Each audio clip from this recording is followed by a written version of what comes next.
পৃথিবীর সব থেকে সুপার পাওয়ার দেশ, তার নাম হচ্ছে আমেরিকা। নাম শুনেছেন না শুনেননি? জানেন সুপার পাওয়ারের নাম হচ্ছে আমেরিকা। আমেরিকার একটা মারাত্মক দামি শহর আছে যার নাম হচ্ছে ক্যালিফোর্নিয়া। এই ক্যালিফোর্নিয়ায়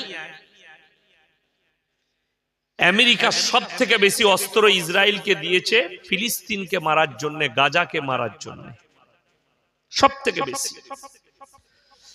এবং এত মিসাইল ছুড়েছে, এক বছরের ভেতরে 40,000 শিশু মারা গেছে, নিরীহ শিশু গাজার ফিলিস্তিনে মারা গেছে বোমের আঘাতে।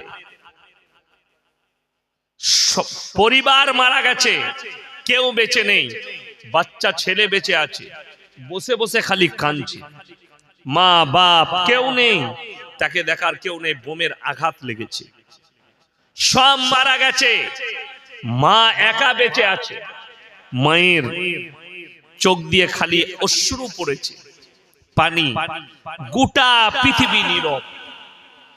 কিন্তু আল্লাহর কাছে পৃথিবী কেমন দুর্বল বলে দিই। সুপার পাওয়ার আমেরিকা, যার কাছে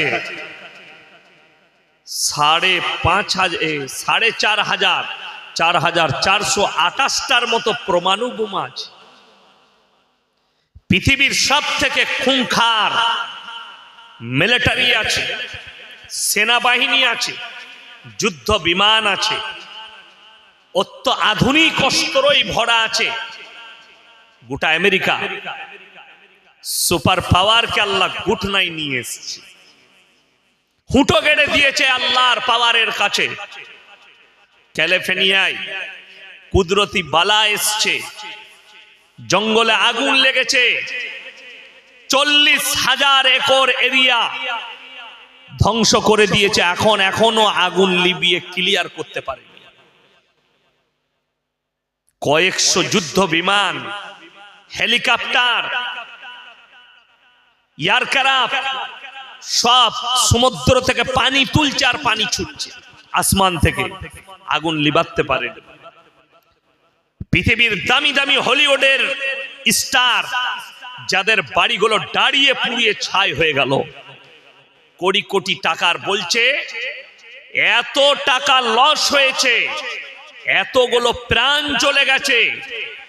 আমেরিকার ওই ক্যালিফোর্নিয়ায় যে পৃথিবীর কয়েকটা দেশের জিডিপির থেকেও বেশি টাকা লস হয়েছে, ঘর বাড়ি রাখ হয়ে গেছে, দামি দামি বাড়ি, আম্বানির মতো দামি দামি বাড়ি রাখ হয়ে ঝুঁকে পড়ে গেছে, মাথা টেকে দিয়েছে কুদরতের কাছে।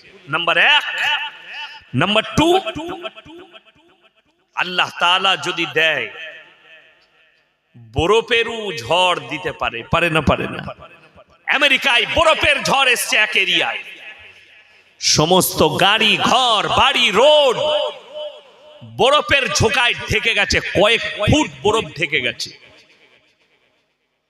নাম্বার 3, যে সৌদি আরব, মক্কা মদিনায়, আরবে আল্লাহ এত বড় বৃষ্টির একটা ঝোঁকা দিয়েছে, বন্যায় প্লাবিত হয়ে গেছে গোটা আরব, মক্কা মদিনা, কয়েকটা শহর ধসে গেছে।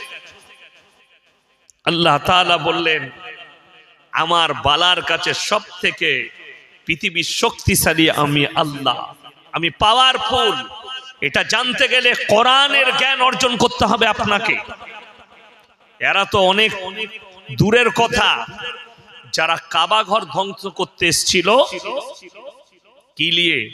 হস্তি বাহিনী নিয়ে। আলাম তারা কাইফা ফাআলা রাব্বুকা বিআসহাবিল ফিল আলাম ইয়াজআল কাইদাহুম ফি তাদলিল ওয়া আরসালা আলাইহিম তায়রান আবাবিল।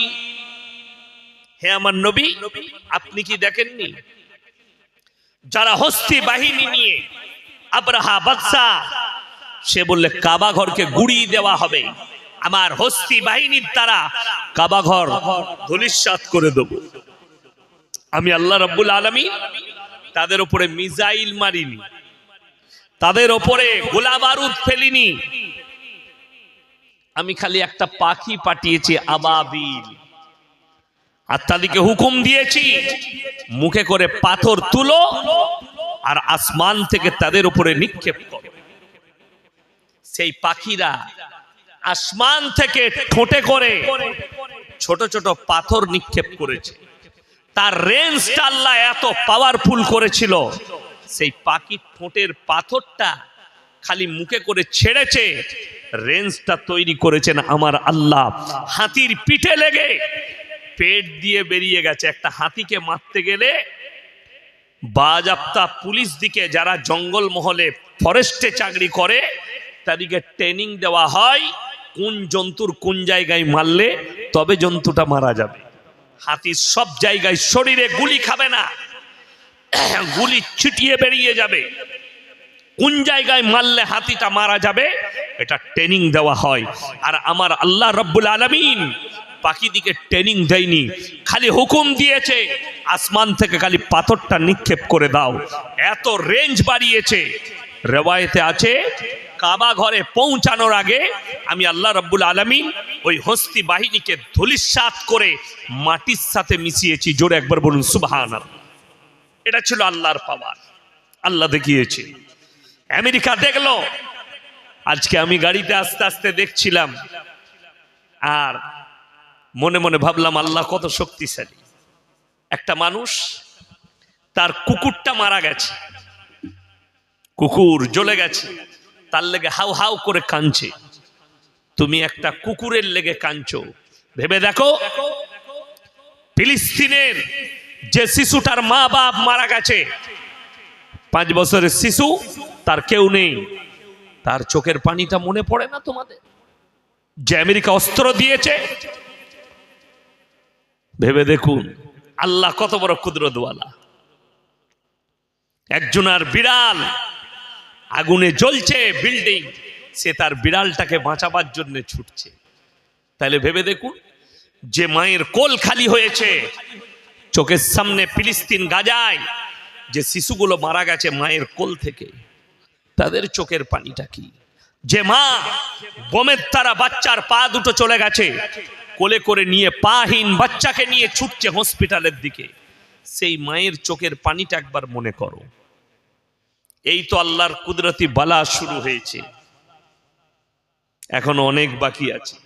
আর আপনি 24 পরগনায় বাস করেন, আপনি কি মনে করছেন আপনি বেঈমানি করবেন, আপনি কুফরি করবেন, আপনি বদ্দিন থাকবেন আর আপনার কাছে আল্লাহর আযাব পৌঁছাবে না? আল্লাহ যদি ইচ্ছা করে সমুদ্রের ঢেউটা আপনার স্বরূপনগরে মেরে ঢুকিয়ে নিতে পারে, টেনে ঢুকিয়ে দেবে। আল্লাহ তার কুদরতি বালা দেখিয়েছেন। তাকিয়ে দেখো 40,000 একর এলাকা এখনো পর্যন্ত আগুন লিবিয়ে উদ্ধার করতে পারেনি। আমেরিকার এত সেনা, এত বাহিনী, এত হেলিকপ্টার, এত প্রযুক্তি তাদের হাতে, আল্লাহর কুদরতি বালার কাছে ফেলোয়ার। এইখানে পৃথিবীর মানুষকে মাথা নত করা দরকার। আল্লাহ ফেরাউনের মতো হারামখোর বাদশাকে আল্লাহ সিজদায় ফেলিয়েছে। তোমরা তো অনেক চানাপুটি, তোমরা কি করবে? ওই জন্য সবাই আল্লাহকে মনে রাখবেন। জোরে বলুন ইনশাআল্লাহ। আল্লাহ কেমন শক্তিশালী, আল্লাহ কেমন পাওয়ারফুল।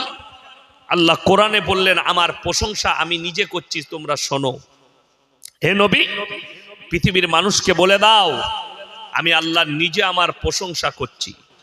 কুল্লাউ কানাল বাহরু মিদাদাল লিকালিমাতি রাব্বি লানাফিদাল বাহরু ক্বাবলা আন তানফাদা কালিমাতু রাব্বি ওয়ালাউ জিনা বিমিসলিহি মাদাদা। হে আমার নবী, পৃথিবীর মানুষকে বলো গোটা পৃথিবীর যতগুলো সমুদ্র আছে, যত পানি আছে, সব যদি আমি আল্লাহ কালি করে দিই, আর পৃথিবীর মানুষ এই 700 কোটি মানুষ আল্লাহর প্রশংসা লিখতে যদি শুরু করে, সব পানি শেষ হবে, আবার আমি অতটাই দেব, ওটাও শেষ হবে। কিয়ামত পর্যন্ত পৃথিবীর মানুষের ক্ষমতা নেই তারা আল্লাহর প্রশংসা লেখে শেষ করে দিই। জোরে একবার বলুন সুবহানাল্লাহ। সুবহানাল্লাহ বলতে লজ্জা লাগছে, শরম লাগছে। ওই জন্য আমি একটা জলসাই বলেছি, মোদিজি হচ্ছে আল্লাহর রহমত মুসলমানদের জন্য। বাস্তব কথা বলছি, আপনার গায়ে লাগবে, আপনার ব্রেনে আঘাত লাগবে, কিন্তু একদম দামি কথা। মুসলমানদের জন্য আল্লাহর রহমত। আবার যেন গদিতে আসে আর আপনাদের উপরে বুলডোজার চালায়, এটা কোরআনের কথা। মুসলমান যখন দিন থেকে, আল্লাহর রাস্তা থেকে, রসুলের আখলাক থেকে সরে যাবে, আমি অত্যাচারী বাদশা পাঠিয়ে বদলালু। আপনার মুখ দিয়ে সুবহানাল্লাহ বেরুচ্ছে না। ওই জন্য আমি একটা জলসাই বলেছি, ভারতে যদি 30 কোটি মুসলমান থাকে, 10 কোটি মুসলমান বেঈমান কাফের হয়ে আছে, তারা মুসলমানই নয়। যদি সমীক্ষা করা হয়, বাস্তব কথা বলি। আপনারা কি মনে করেছেন আপনি মুসলিম ঘরে জন্ম নিয়েছেন, আপনি গরুর মাংস খান, আপনি মুসলমান? ভুল। মুসলমান ঘরে জন্ম নিয়ে কাফের হয়, হয় না? হয় না? প্রমাণ নিবেন? তসলিমা নাসরিন কাদের ঘরের মেয়ে? মুসলিমদের ঘরের মেয়ে, কিন্তু কাফের, মুশরিক, বেঈমান। জাস্টিস ইনায়েতুল্লাহ মুসলমান ঘরে জন্ম নিয়েছে, কাফের, নাস্তিক। আপনার কলকাতায় বাস করছে নাজিয়া ইলাই খান, হারামের আউলা, মুসলিমদের ঘরে জন্ম নিয়েছে, বা মুসলমান বলছে, তা জন্ম দিয়েছে তাকে, কিন্তু কাফের, তাকে মুসলমানই বলা যাবে না। রুবিকা লিয়াকাত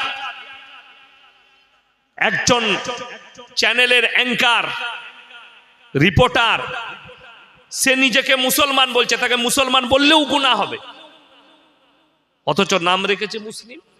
আব্দুর রহমান নাম রাখলে কখনো জান্নাতি হয়? আব্দুস সাত্তার নাম রাখলে কখনো জান্নাতি হয়?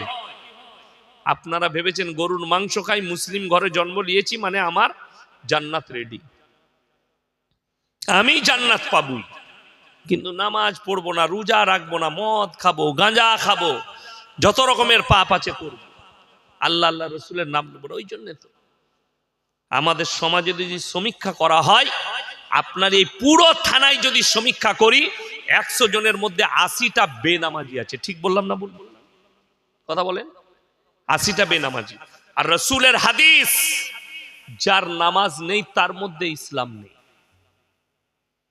আপনি যতই বলেন, আমি চ্যালেঞ্জ ছুড়ে বললাম, তোমার মধ্যে ইসলামই নাই।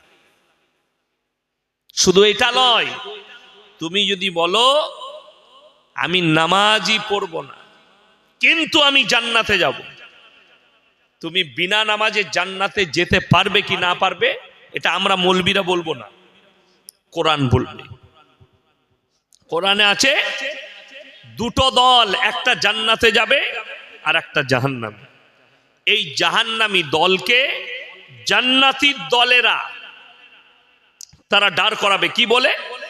ফি জান্নাতি ইয়াতাসাআলুনা আনিল মুজরিমিনা মা সালাকাকুম ফি সাকার। এই জাহান্নামী ভাইয়েরা দাঁড়াও দাঁড়াও, তোমরা বলতে আমরা পাড়ার ভালো লোক, তোমরা আজকে জাহান্নামে যাচ্ছ? তাদের 1 নম্বর উত্তর হবে ক্বালু লাম নাকু মিনাল মুসাল্লিন, আমরা মুসল্লিদের মধ্যে ছিলাম না, আল্লাহ তাই আমাদেরকে জাহান্নামে পাঠিয়েছে। আর আপনি বলছেন আমি বেনামাজি জান্নাতে যাব, আপনি বলছেন জীবনে নামাজ পড়বো না জান্নাত পাবো। আর যদি মনে করেন জলসা দেবো, মিলাদ পড়াবো হুজুর দিকে দিয়ে, ইসালে সাহাবের মিলাদ পড়িয়ে জান্নাতে যাব, তোর হুজুরও মার খাবে, তুইও খাবি। এটা লিখে নিয়ে যাও যে হুজুর তোমাকে বেনামাজি হওয়ার পরে তোমাকে জান্নাতে ভরতে যাবে, সে হুজুর আগে মার খাবে, সে যত বড়ই হুজুর হোক। আর বাপের বেটা থাকলে স্টেজে ডেকে নিয়ে এসে দিয়ে তাকে বলো কলম করে কোরআনের এই আয়াতটা কেটে দিয়ে যায়, যেখানে আল্লাহ তাআলা বললেন যে শোনো, তারা উত্তর দেবে ক্বালু লাম নাকু মিনাল মুসাল্লিন, আমরা মুসল্লিদের মধ্যে ছিলাম না, ওয়ালাম নাকু নুতিমুল মিসকিন, আর মিসকিনকে খানা খাওয়াইতাম না, তাই আল্লাহ জাহান্নামে পাঠিয়েছে। ইমানদারির সঙ্গে বলুন। আপনারা বললেন হাত তুলে আমরা কোরআনকে বিশ্বাস করি। কোনো ব্যক্তি যদি কোরআন বিরোধী কাজ করে সে আর ইমানদার থাকবে? কথা বলে না এরা, থাকবে না। বললেন আচ্ছা সুদ হারাম না হালাল? কথা বলে না, হারাম। তাহলে আশা করি আপনাদের এখানে কোনো সুদখোর নাই, এরপরে আর কথা বলবে না, আমি তো জানি। অথচ মুসলিমদের মধ্যে সুদখোর আছে না নাই? কথা বলে, কোরআনে আছে ওয়াহাল্লাল্লাহুল বাইয়া ওয়া হাররামার রিবা, সুদকে হারাম করেছি, ব্যবসাকে হালাল করেছি। এরপর কি হলো এখানে? কি হলো এখানে? কি হয়েছে জিজ্ঞেস করুন।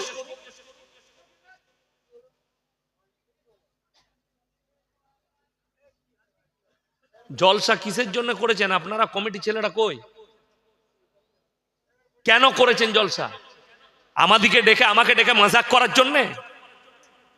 জীবনে আমার মতো বক্তাকে আর দাওয়াত দিবেন না আপনারা, আপনাদেরকে বলে যাচ্ছি।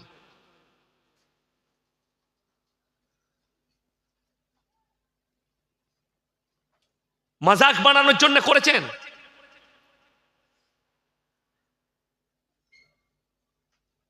বেয়াদবির একটা শেষ থাকে, সীমা থাকে।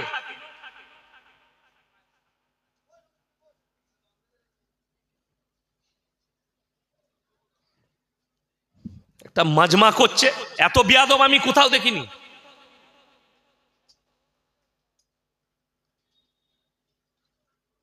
গল্প গুজব করে ছেড়ে দিয়ে পালিয়ে যাবো আমি।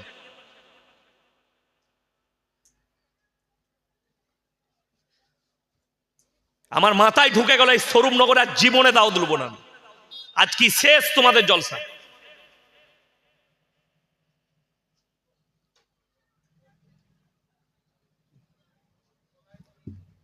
লোকে বলবে বক্তারা রেগে যায়, এই বিয়াদবি কখনো মানা যায়?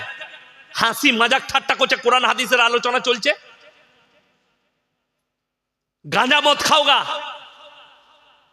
এগুলো মাতাল ছাড়া আর কিছু নয়। জলসা দিয়ে কি লাভ হবে? ড্যান্স করবে আগামী থেকে এখানে।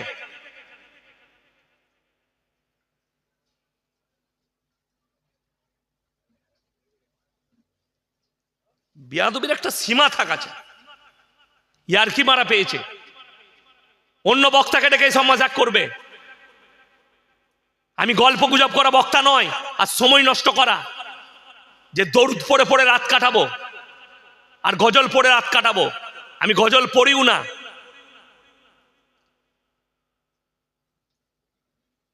বসবে না, ঘর যেতে বলেছি তো আমি, ঘরে গিয়ে সৌগা। মেলা বসাইছে, মেলাতে যাও, ওইখানে মজাক করো।